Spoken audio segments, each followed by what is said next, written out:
A9 ನ್ಯೂಸ್ಗೆ ಸ್ವಾಗತ. ನಾನು ಅಮೀನ್ ಶೇಖ್. ವಿಜಯಪುರ ನಗರದ ಶಿವಾಜಿ ವೃತ್ತ ನವಭಾಗ ಹಾಗೂ ಮನಗುಳಿ ರಸ್ತೆ, ಕೋಟೆಗೋಡೆ, ಕಂದಕ ಸಮೀಪದ ಬಡಾವಣೆಗಳ ಮಳೆ ನೀರಿನ ಸಮಸ್ಯೆಗೆ ಶಾಶ್ವತ ಪರಿಹಾರಕ್ಕಾಗಿ ಕ್ರಮವನ್ನು ಜರುಗಿಸಲಾಯಿತು.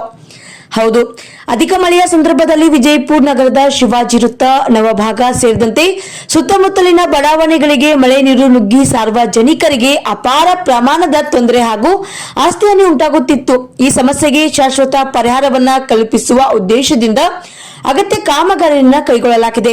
ಈ ಹಿನ್ನೆಲೆಯಲ್ಲಿ ಶಿವಾಜಿ ವೃತ್ತ ನವಭಾಗ ಹಾಗೂ ಮನಗುಳಿ ರಸ್ತೆ, ಕೋಟೆಗೋಡೆ, ಕಂದಕದ ಬಳಿ ನಡೆಯುತ್ತಿರುವ ಕಾಮಗಾರಿಗಳ ಪ್ರಗತಿಯನ್ನ ಖುದ್ದಾಗಿ ಪರಿಶೀಲಿಸಲಾಯಿತು.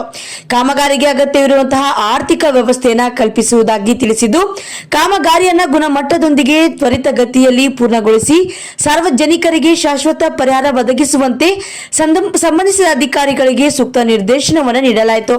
ಸಂದರ್ಭದಲ್ಲಿ ಜಿಲ್ಲಾಧಿಕಾರಿಗಳು ಆದಂತಹ ಶ್ರೀ ಆನಂದ್ ಮಹಾನಗರ ಪಾಲಿಕೆಯ ಮೇಯರ್ ಶ್ರೀ ಎನ್ಎಸ್ ಕರಡಿ, ಆಯುಕ್ತರಾದಂತಹ ಶ್ರೀ ವಿಜಯ ಮೆಕ್ಕಳಕಿ, ವಿಜೆಡಿಎ ಅಧ್ಯಕ್ಷರಾದಂತಹ ಡಾಕ್ಟರ್ ಗಂಗಾಧರ್ ಸಂಬನಿ, ಪಾಲಿಕೆಯ ಸದಸ್ಯರುಗಳು ಹಾಗೂ ವಿವಿಧ ಇಲಾಖೆಗಳ ಅಧಿಕಾರಿಗಳು ಈ ಸಂದರ್ಭದಲ್ಲಿ ಉಪಸ್ಥಿತರಿದ್ದರು.